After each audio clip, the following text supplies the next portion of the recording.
سمجھ گئیں؟ ختیجہ بیگم ہر قدم پر میشو کی تذلیل کرنا اپنا فرض سمجھتی تھی۔ میشو کا رنگ پھیکا پڑ چکا تھا، مگر لبوں پر کفل ڈالے وہ خاموشی سے سر جھکا کر بیٹھی تھیں۔ اماں، میری سکن ایسی ہی ہے، میں اپنی کیئر کرتی ہوں، رنگت کا کیا ہو سکتا ہے؟ یہ سانولا پن تو مجھے آپ سے ملا ہے، قدرتی رنگوں کو پارلر والی کیسے بدل سکتی ہے؟ بلا وجہ پیسے ضائع کرنے کی کوئی ضرورت نہیں ہے، اور مجھے کوئی رشتہ نہیں کرنا۔ میں اپنی تعلیم مکمل کرنا چاہتی ہوں، اور بھائی نے وعدہ کیا تھا کہ وہ مجھے تعلیم مکمل کرنے تک تنگ نہیں کریں گے۔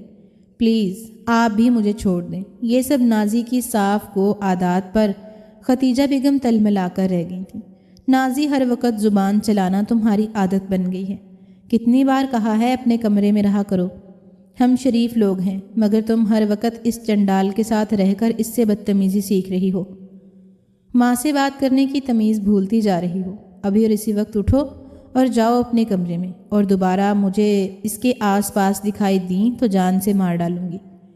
میں نے جو کہنا تھا کہہ دیا، اب تم کوئی اعتراض نہیں کرو گی۔ ارتضیٰ بھی بیٹا ہے میرا، مجھے اس کے حوالے سے دھمکیاں دینے کی کوشش مت کرو۔ دونوں بہن بھائی بس اپنی منمانی پر اتر آئی ہیں۔ ختیجہ بیگم کا غصہ کسی طور ٹھنڈا نہیں ہو رہا تھا۔ اگلے روز مہمانوں کی آمد پر نازی گھر سے غائب ہو چکی تھی، اور کافی دیر سے واپس گھر لوٹ کر آئی تھی۔ ماں کے چہرے پر جلال دیکھ کر نظر چراتی اندر جانے لگی۔ رکو، تمہاری ہمت کیسے ہوئی میرے حکم کی نافرمانی کرنے کی؟ میں نے تمہیں تیار رہنے کو کہہ دیا تھا نا، پھر کہاں چلی گئی تھی اور کس سے پوچھ کر گئی تھی؟ ختیجہ بیگم رعایت کرنے کے موڈ میں ہرگز نہیں تھی۔ اماں، میں ایوب ماموں کی طرف گئی تھی، میں نے آپ کو کل بتا دیا تھا کہ مجھے شادی نہیں کرنی، مگر آپ باضد تھیں تو میرے پاس اس کے سوا دوسرا کوئی راستہ نہیں بچا۔ کیا کرتی؟ خاموشی سے سعادت کا مظاہرہ کر کے آپ کے مہمانوں کے سامنے پیش ہو جاتی۔ اس کے بعد کیا ہوتا؟ مجھے یہ غلاموں اور جانوروں کی طرح خود کو دوسروں کے سامنے پیش کرنا بالکل پسند نہیں، جو گھر سے پوری تیاری کر کے آتے ہیں، کس طرح لڑکی کو کھرید کر سوال کرنے ہیں، اس کی ذات پر تنقید کرنی ہے، اور اگر دل چاہے تو اس پر احسان کرتے ہوئے رشتہ مانگ لیا جاتا ہے۔ خلوص سے یاری عورتوں سے مجھے سخت نفرت ہے، اور ویسے بھی بات آگے بڑھ جاتی تو میرے لیے مزید مشکل ہو جاتا، اس لیے میں نے یہ قدم اٹھایا ہے۔ آپ مجھے مجبور نہ کریں کہ دوبارہ یہ قدم اٹھا لوں۔ اس بار واپس لوٹ آئی ہوں، اگلی بار ایسا ممکن نہیں ہو پائے گا۔ پھر ساری زندگی لکیر پیٹتی رہنا بیٹھ کر۔ چلتی ہوں، مجھے ٹیسٹ کی تیاری کرنا ہے۔ نازی نے دو ٹوک انداز اپنایا تھا، مگر ختیجہ بیگم کی آنکھوں سے چنگاریاں پھوٹ رہی تھیں۔ تم حد سے زیادہ باغی ہوتی جا رہی ہو، تمہیں تو میں خوب سبق سکھاتی ہوں، کیسی پڑھائی اور کون سے ٹیسٹ۔ مجھے اس خود سری کا علاج اچھی طرح پتہ ہے۔ تم اب اپنے کمرے سے باہر قدم نہیں رکھو گی، میں بہت جلد تمہاری شادی کرنے والی ہوں۔ غضب خدا کا، مجھے آنکھیں دکھانے لگی ہو، اتنی بڑی ہو گئیں۔ ختیجہ بیگم نے دیوانہ وار اس کو گھسیٹنا شروع کر دیا۔ کمرے میں لے جا کر بیڈ پر دھکا دیتے ہوئے دروازہ باہر سے لاک کر دیا تھا۔ میشو ایک طرف کھڑی سارا نظارہ دیکھ رہی تھی، مگر آگے بڑھنے یا کچھ بولنے کی ہمت اس میں نہیں تھی۔ ختیجہ بیگم نے خون خوار نگاہوں سے اس کو گھورا اور سر جھٹک کر اپنے کمرے کی جانب چل دی۔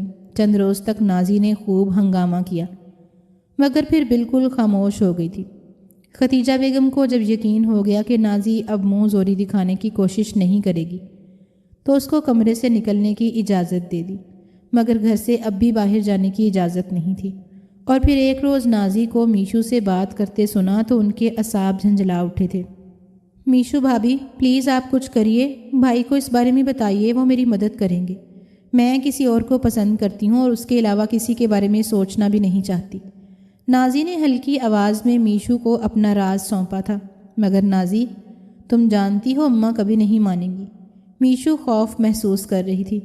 اس کی فکر مت کریں، ارتضیٰ بھائی سب سنبھال لیں گے۔ اماں کی بھی ان کے سامنے ایک نہیں چلتی، وہ بس مجھ پر روب جھاڑ سکتی ہیں۔ آپ جلد سے جلد ارتضیٰ بھائی سے بات کریے۔ نازی نے بھائی کا ذکر کرتے فخر محسوس کیا تھا۔ اگر اماں کو پتہ چل گیا تو کیا ہوگا نازی؟ تم تو ان کی بیٹی ہو، تمہیں کچھ نہیں کہیں گی۔ البتہ میں اس گستاخی پر بے موت ماری جاؤں گی۔ تم خود اپنی اماں کو اس نکاح کے بارے میں سب کچھ بتا دو، یا اپنے بھائی سے خود بات کر لو۔ میں تمہیں سیل فون دے دیتی ہوں۔ میشو ہراساں ہو رہی تھی، مگر یہ سب سن لینے کے بعد ختیجہ بیگم اپنی انا کے ہاتھوں مجبور کس حد تک چلی جائیں گی یہ کسی کے وہم و گمان میں بھی نہیں تھا۔ پوری قوت سے دروازہ کھول کر وہ اندر داخل ہوئی تھیں۔ ان کے چہرے سے عیاں تھا کہ وہ سب کچھ سن چکی ہیں، اور اب نازی کے ساتھ میشو کی بھی خیر نہیں تھی۔ تمہاری اتنی ہمت کہ میری بیٹی کو سبق پڑھاؤ۔ میں جانتی تھی تم جیسی لڑکی اس گھر کے لیے منحوس ثابت ہوگی، مگر ارتضیٰ نے میری ایک نہ سنی، اور اب دیکھو کیسے مزے سے تم میری بیٹی کو فرار کے راستے دکھا رہی ہو۔ تم تو خوش ہوگی نا کہ یہ گھر سے جائے اور تمہاری جان چھوٹ جائے، مگر ایسا ہرگز نہیں ہونے دوں گی۔ اس کو دیکھ لو، پھر تمہارا انتظام بھی کرتی ہوں، اور تم پہلی فرصت میں اس لڑکے سے طلاق لوگی۔ میشو سے بات کرتے وہ اچانک نازی کی جانب پلٹی تھیں۔ ختیجہ بیگم کے ارادے خاصے خطرناک تھے۔ بس کریں اماں، بھابھی نے کچھ نہیں کیا، وہ تو جانتی ہی نہیں تھی کہ میں اپنی کلاس فیلو کے بھائی سے نکاح کر چکی ہوں۔ یہ بات میں نے خود آج ہی انہیں بتائی ہے۔ آپ اپنے سامنے کسی کی مرضی چلنے کب دیتی ہیں کہ آپ کو یہ راز بتا دیتی، مگر خیر اب سن ہی چکی ہیں تو یہ بھی سن لیں کہ میں نے یہ نکاح 3 ماہ پہلے کیا تھا، جب بھابھی اس گھر میں ہی نہیں آئی تھی، اور اب تو میں امید سے ہوں۔ اب کچھ نہیں ہو سکتا، بھول جائیے ان باتوں کو۔ بہتر یہی ہے کہ مجھے میرے شوہر کے ساتھ ہی رخصت کر دیں، ورنہ میں کوئی انتہائی قدم اٹھا لوں گی۔ نازی کے اس انکشاف پر اماں کے ساتھ ساتھ میشو بھی منہ کھولے حیرت کا شکار تھی، اور پھر چند روز میں ہی اپنے کمرے میں قید نازی کو جانے کیا کچھ برداشت کرنا پڑا۔ اور جس روز ارتضیٰ کی واپسی تھی اس روز نازی اپنی جان سے ہاتھ دھو بیٹھی۔ اپنی بیٹی کی موت سے بھی آپ نے یہ سبق نہیں لیا؟ اتنا کمزور عقیدہ ہے آپ کا؟ زندگی اور موت تو اللہ کے ہاتھ میں ہے، یہ خود ایک معمولی سا انسان ہو کر کسی کو کیسے نقصان پہنچا سکتا ہے اماں؟ ارتضیٰ غصے سے مٹھیاں بھینچتے ہوئے اپنی ماں کے خوف کو دیکھ رہا تھا۔ میں تمہیں بتاتا ہوں کہ میں کیا کر سکتا ہوں۔ اس شخص نے اپنا ہاتھ فضا میں بلند کیا، مگر ارتضیٰ نے تیزی سے اپنی جیب سے گن نکال کر اس کو کچھ بھی کرنے کا موقع دیے بنا ایک ساتھ کئی گولیاں اس کے سینے میں اتار دیں۔ وہ لمحوں میں ڈھیر ہو چکا تھا، اور ارتضیٰ کا غصہ دیکھ کر ختیجہ بیگم اندر تک لرز کر رہ گئی تھیں۔ مجھے معاف کر دو بیٹا، میں نے بہت سوچ سمجھ کر یہ قدم اٹھایا تھا۔ میں نہیں چاہتی تھی کہ ہماری بدنامی ہو، لوگ میری تربیت پر انگلی اٹھائیں، مگر نازی نے مجھے یہ سب کرنے پر مجبور کر دیا تھا۔ میں تمہیں کیسے بتاؤں کہ کتنی بڑی ذلت اور رسوائی ہمارے در پر کھڑی تھی۔ ختیجہ بیگم سر جھکا کر روتی جا رہی تھی۔ مجھے پہیلیوں میں مت اٹھائیے، اماں جو کہنا چاہتی ہیں صاف صاف کہہ دیں۔ ارتضیٰ کسی بھی طور ٹھنڈا نہیں ہو رہا تھا۔ نازی کے لیے ایک بہترین لڑکے کا رشتہ آیا تھا۔ میں اس کی بات چلانا چاہتی تھی اور پھر تمہیں اس لڑکے کے بارے میں بتانے والی تھی تاکہ تم بھی اپنی طرف سے تسلی کر لو، مگر نازی ہماری عزت کو داؤ پر لگانے والی تھی۔ وہ کسی لڑکے کو پسند کرتی تھی اور ہمیں اعتماد میں لینے کی بجائے چھپ کر نکاح کر چکی تھی۔ ختیجہ بیگم نے ارتضیٰ کو حیران کر دیا تھا۔ اس میں کیا برائی ہے؟ مانتا ہوں نازی کو ہم پر یقین کرنا چاہیے تھا، مگر اپنی پسند سے شادی کرنا تو اس کا شرعی حق تھا نا۔ اس کی اتنی بڑی سزا آپ کیسے دے سکتی ہیں؟ ارتضیٰ اب بھی مطمئن نہیں ہوا تھا، بات نکاح سے بھی بہت آگے نکل گئی تھی۔ تمہاری معصوم بہن ماں بننے والی تھی، اور اس سب کی رازدار تمہاری بیوی تھی۔ تم کیا چاہتے ہو میں پھر بھی خاموشی سے تماشا دیکھتی رہتی؟ نہیں نا، تب میں نے مجبور ہو کر انتہائی قدم اٹھا لیا۔ ختیجہ بیگم نے اپنا جرم قبول کیا تھا، مگر اس کا یہ مطلب نہیں تھا کہ اماں اپنی جھوٹی انا کا پرچم بلند رکھنے کی خاطر آپ نے 1 نہیں 2 قتل کر ڈالے، وہ بھی اس شخص کی مدد لے کر، اور پھر سارا گناہ میشو کے سر پر ڈال دیا اور خود کو بچا لیا۔ ارتضیٰ نے سختی سے لب بھینچ کر غصے کو قابو کرنا چاہا تھا، کیونکہ تمہاری بیوی ہمارے گھر کے لیے منحوس ہے۔ تم نہیں سمجھو گے یہ باتیں، ایسی عورتیں اگلی نسلوں کی بھی بربادی کا باعث بن جاتی ہیں، اسی لیے میں تمہیں اس سے دور رکھنا چاہتی تھی۔ ختیجہ بیگم ڈٹھائی سے جہالت کا مظاہرہ کر رہی تھیں۔ اماں، نازی کی غلط حرکت پر میشو کو منحوس کہنے کی بجائے آپ اعلیٰ ظرفی دکھا سکتی تھیں۔ نازی کو معاف کر کے اس کو ہم بہترین انداز میں گھر سے رخصت کر دیتے اور ہر بات کا پردہ بھی رہ جاتا، باقی جو اس کا نصیب ہوتا وہ خود ذمہ دار ہوتی، مگر آپ نے بے حسی کی انتہا کرتے ہوئے اپنی سگی اولاد کو موت کے گھاٹ اتار دیا۔ اور جانتی ہیں یہ کالا علم اور جادو وغیرہ کتنا بڑا شرک ہے۔ آپ نے کالے علم کی مدد سے میری بہن کو اس کی لغزش پر اذیت ناک موت دی۔ کیسی ماں ہیں آپ؟ ارتضیٰ ابھی تک بے یقین تھا۔ میں نے سوچا تھا نازی اپنے گناہ کی سزا پانے کی مستحق ہے، اور اس بات کے لیے میں خود بھی ہمت جمع نہیں کر پایا۔ اسی لیے کسی سے اس سفلی علم والے ماہر شخص کا پتہ چلا تو میں اس کے پاس چلی گئی۔ اس نے نازی کے بال اور استعمال شدہ قمیض کی آستین مانگی اور اپنے کام کو نہایت مہارت سے سر انجام دیا۔ آج میں اپنے وعدے کے مطابق بقیہ رقم ادا کرنے والی تھی، مگر تمہاری موجودگی سے میرا گھر سے نکلنا دشوار تھا۔ اسی لیے اس بابا کو پیغام بھجوایا کہ وہ خود اپنی بقیہ رقم لینے آ سکتا ہے، مگر رات کے وقت تاکہ تم لوگ نہ دیکھ پاؤ۔ اسی لیے اس وقت کے بابا یہاں پر موجود تھا اور اپنے کام کی داد وصول کر رہا تھا۔ تم نے بہت بڑی غلطی کر ڈالی ہے۔ یہ بہت پہنچا ہوا بندہ تھا، اگر تمہیں کچھ ہو گیا تو میں کیا کروں گی؟ میری ہی غلطی تھی، مجھے کسی نہ کسی طرح خود ہی سارا کام کرنا چاہیے تھا، کسی کی مدد لے کر بڑا مسئلہ مول نہیں لینا چاہیے تھا۔ ختیجہ بیگم سنگ دلی کی انتہا پر تھی۔ خدا کا خوف کرے ماں، اپنی اولاد سے ایسا سلوک کرنے کے بجائے غمزدہ یا شرمندہ ہو کہ آپ اب بھی اپنی ضد پر قائم ہیں۔ خون تو آپ کا سفید ہو گیا ہے، اور اس بات کا طعنہ آپ مجھے دیتی رہی ہیں۔ سوچئے، اپنے رب کو روز محشر کیا منہ دکھائیں گی؟ اپنے جرم کو کیسے چھپائیں گی اس رب کے سامنے جو دلوں کے حال سے بھی بخوبی واقف ہوتا ہے؟ میں آپ کو اس بات پر ساری زندگی معاف نہیں کروں گا۔ آپ کی بات مان کر میں نے ایک بے گناہ لڑکی کو پولیس کے حوالے کر دیا۔ یہ تو خدا کا شکر ہے کہ میں بغیر کسی ثبوت کے حد سے زیادہ زیادتی نہیں کرنا چاہ رہا تھا، اسی لیے اس کو واپس گھر لے آیا ہوں۔ مگر میں نے اس کو معاف نہیں کیا تھا، بلکہ نرمی سے قائل کرنا چاہا تھا کہ اس کی محبت میں اپنی بہن کو بھی نظر انداز کر سکتا ہوں۔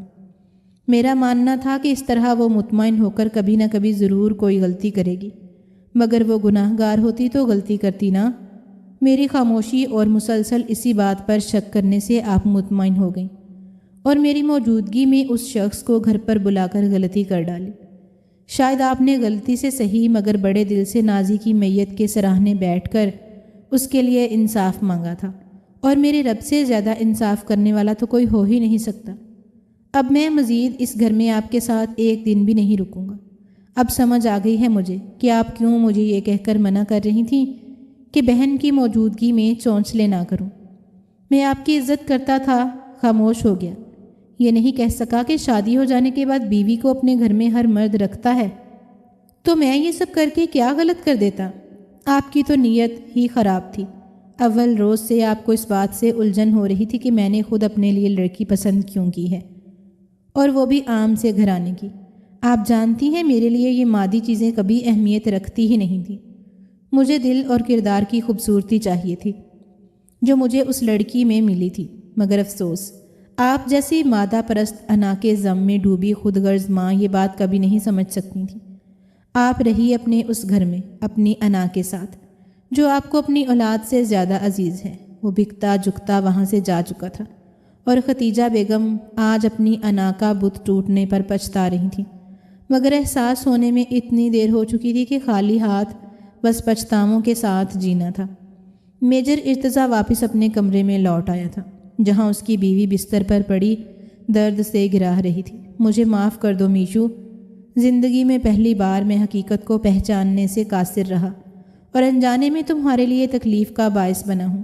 میں اپنی ذمہ داری پر تمہیں رخصت کر کے اس گھر میں لے کر آیا تھا۔ میں تمہاری خوشیوں کا ضامن تھا، مگر یہ فرض پورا کرنے میں بری طرح ناکام ہو گیا ہوں۔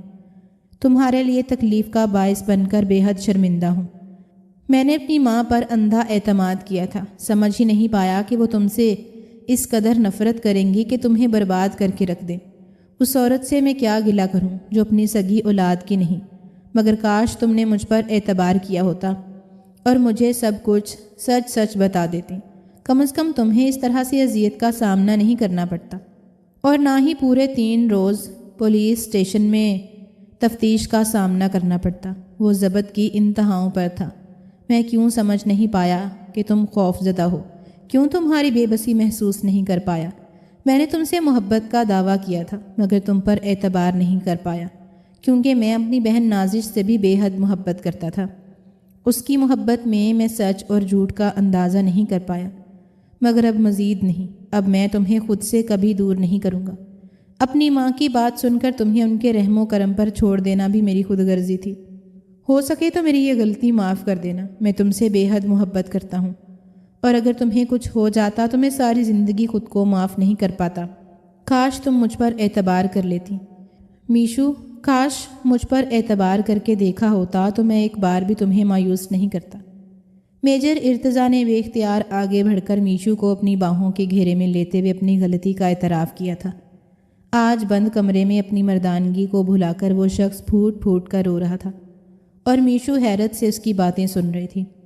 اس روز ارتضیٰ نے میشو کی ہر تکلیف اور ہر زخم پر مرہم لگایا تھا، اپنی پناہوں میں اس پر محبت لٹاتے ہوئے میشو کو ہمیشہ کے لیے معتبر کر دیا تھا۔